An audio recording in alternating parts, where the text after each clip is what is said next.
to Mecca wanting Allah to protect him, then what will happen? The next hadith, and this is the only hadith in Bukhari and Muslim that, well, not the only, I should say, not the only, one of two, I should say, that indirectly mentions the Mahdi, indirectly. So this hadith is muttafaq alayh, Bukhari and Muslim, the highest level. What does it say? Aisha said that the Prophet ﷺ one day he grew restless because he had a dream. And then he said, I saw something in my dream that made me restless. He's telling Aisha. It was wondrous, amazing, strange. I saw that a group of people from my ummah, they were attacking the Kaaba. And they reached the land called Al-Bayda. Al-Bayda, if you go to Haram, Makkah, Medina, you know Ajyad? You know Ajyad Hospital, Ajyad Road? Before it is Bayda. So if you're going to Makkah from Ajyad direction, before you get to Ajyad, you will go through the land of Bayda or the valley of Al-Bayda. So the Prophet ﷺ said, they will go through Al-Bayda and Allah will cause the earth to open up and the whole army will come crashing and be destroyed. This hadith is where? Bukhari and Muslim. Does it mention the Mahdi? No. No mention. What does it mention? An army of Muslims is attacking the Kaaba. Why would the army of Muslims attack the Kaaba? Go back to the last hadith in Abu Dawood, which is not in Bukhari and Muslim. A man from Medina shall flee, the Mahdi shall flee, seek refuge in the Kaaba. And the people will give him bay'ah. So then we add this hadith. The governments of the time will become terrified. Who is this political agitator? Send in the troops. This is what the 1979 group wanted to happen. This is what they banked on. We will be that group, let the government come and Allah will destroy the army. But as we said, you cannot do that. In any case, this hadith mentions that the army will be destroyed by Allah subhanahu wa ta'ala. And this, by the way, when this happens, this is the sign the Mahdi has come. Until that happens, nobody can claim to be the Mahdi. Anybody who claims to be the Mahdi is lying. Because even the Mahdi himself will say, no, it can't be me, I'm not good enough. He will deny it. And this is what true leadership does. True leadership, they don't want to be leaders. They will deny, no, like Abu Bakr as-Siddiq. He chose Abu Ubaidah, Umar ibn Khattab. Choose them, not me. This is what the real leader does. So the Mahdi will grudgingly take the bay'ah. The army will be sent. When the army is destroyed by Allah, this is the sign. Everybody now knows this is the Mahdi. Until that happens, please, brothers and sisters, don't be fooled by the sweet talk of the sweet talkers. Don't be fooled by the tongue of the vipers. There is no Mahdi that will preach he is the Mahdi. When Allah shows this sign, then we will all know that this person is indeed the Mahdi. And we also have the hadith as well, that the hadith is in the Musnad Imam Ahmad, that the Prophet ﷺ said, a man shall be given the oath of allegiance between the rukn and the maqam. A man shall be given the oath of allegiance between rukn yamani and the maqam, and no one shall attack the Kaaba except its own people. I'll explain this. So do not ask about the destructions of the Arab at that point in time. And then the Ethiopians are going to come and destroy the Kaaba and it will never be worshipped after that. Now this hadith is cryptic, as is most hadith at the end of times, but it tells us a number of things. First and foremost, the Mahdi will be between the rukn and the maqam, as we said. I made a mistake, I said rukun yamani, scratch that. When the Prophet said rukun, he means Hajar Aswad. Sorry, my mistake, my mind wasn't thinking. Whenever the rukun is mentioned, it's the Hajar Aswad. So between the Hajar Aswad and the Maqam Ibrahim. So between the Hajar Aswad and the Maqam Ibrahim. In the time of the Prophet ﷺ, you all know Maqam Ibrahim, right? You all know Maqam Ibrahim. In the time of the Prophet ﷺ, the Maqam Ibrahim was attached to the Kaaba. It was connected to the Kaaba. So there was the space of 5 feet between the Hajar Aswad and the Maqam Ibrahim. Umar ibn al-Khattab, one year he was doing Hajj and he saw all of the crowd jostling and shoving and the Maqam was making it difficult. So he said, you know what, I'll make life easier for them. I will make the Maqam some distance so that the Hujjaj can fit between the house of Allah and the Maqam Ibrahim. And he thought that was sufficient space for the Hujjaj to go and do Hajj. But subhanallah, that was 1440 years ago. And now, as you know, the Maqam, even in low season, even if you go at 3 a.m. in the month of February, you will still find people, packed between the maqam and whatnot. So this is the sunnah of Umar ibn Khattab, that he moved the maqam back. Otherwise, the maqam was connected to the Kaaba. Anyway, what is the phrase, and none shall attack the Kaaba except its own people? This is a blessing from Allah and a sadness to us. The blessing from Allah: no non-Muslim army will ever attack Mecca. Alhamdulillah. This is a blessing from Allah. Let all these Islamophobes give their false memes and threats and whatnot. No non-Muslim army will ever even attempt to attack Mecca. It's not going to happen. As long as there are Muslims in this world, Mecca will never be attacked by non-Muslims. But who will attack Mecca?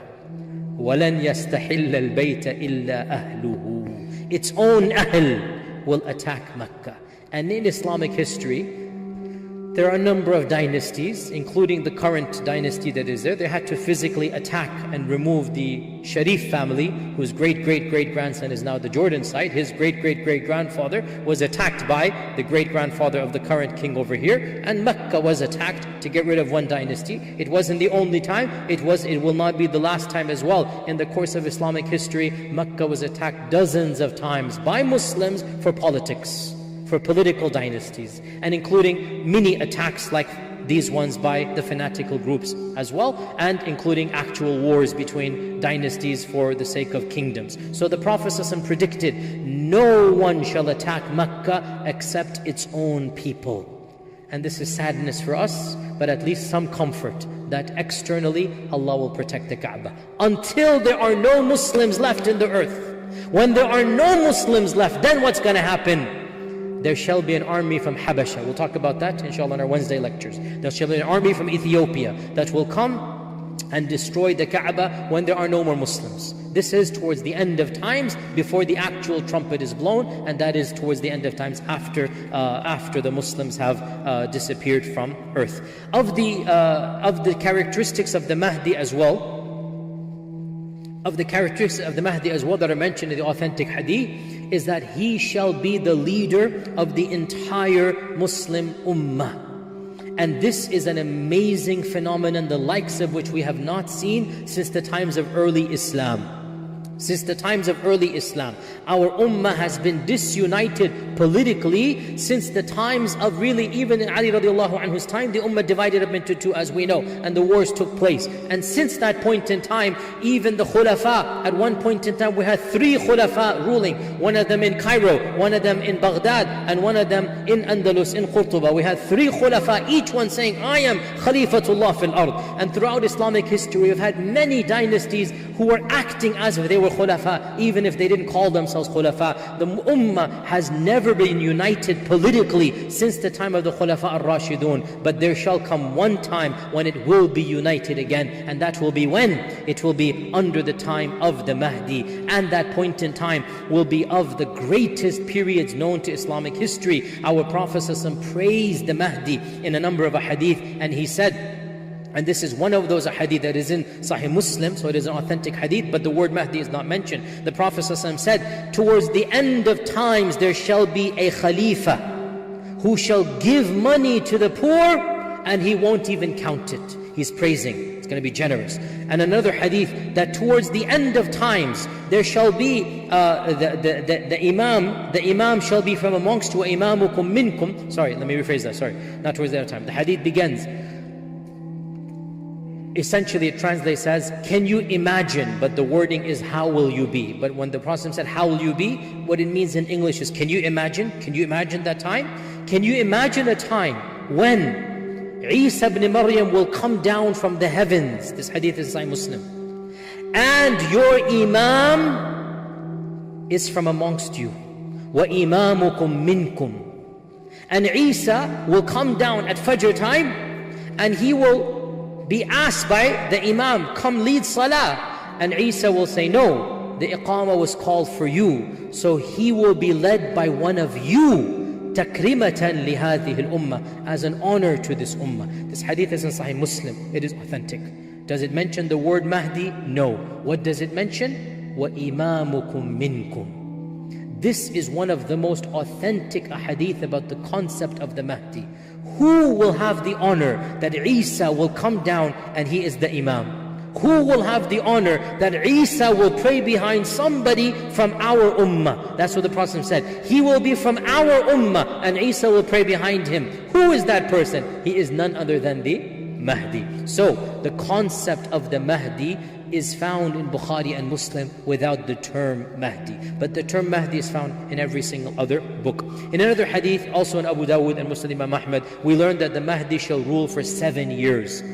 In the authentic hadith it says he shall rule for 7 years. So we have a time frame as well, that the Mahdi will be powerful. The Mahdi will not be alive because he's going to be alive for many years, but he will rule for 7 years. So he will establish his authority, his dominion, and he will rule for 7 years. We also learn, and this hadith as well is in Sahih Muslim, so this is another one of those hadith that mentions the Mahdi indirectly. We also learn that there shall be a great war taking place, and the Muslims will be successful, and a rumor will be spread that the Dajjal has come out.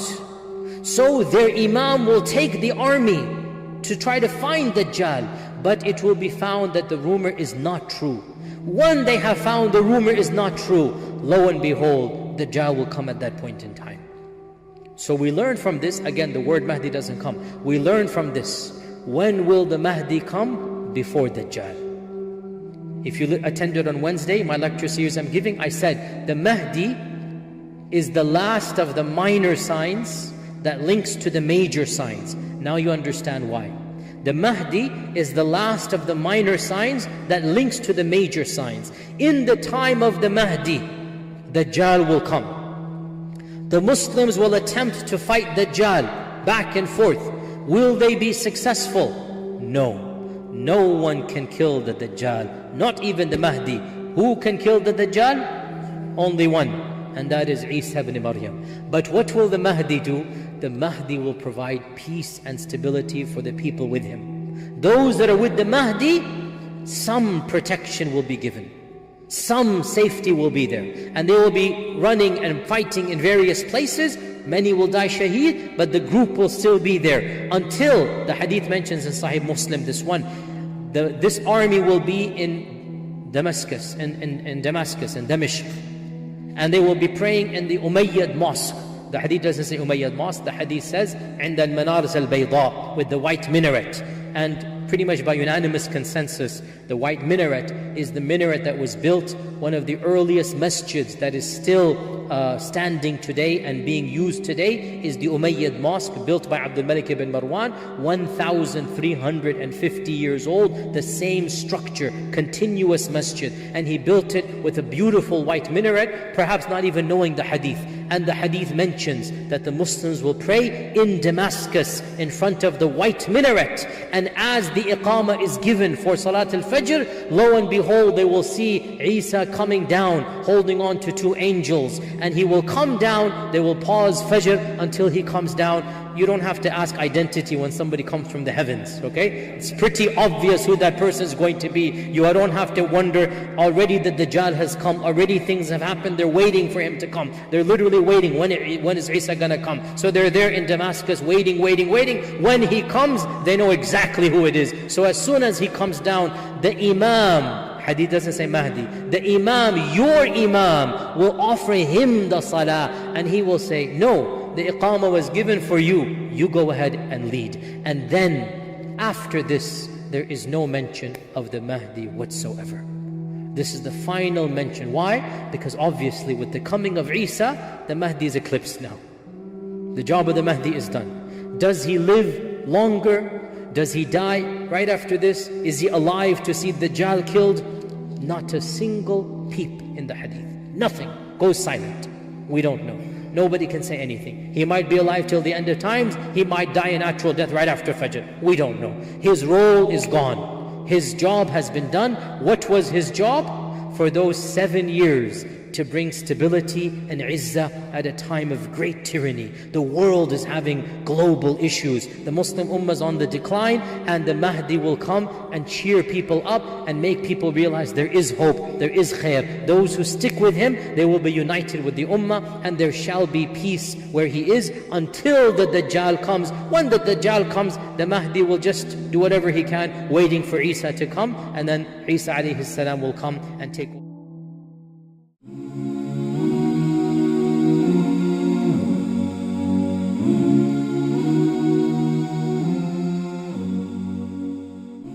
Are you tired of all these annoying ads on YouTube?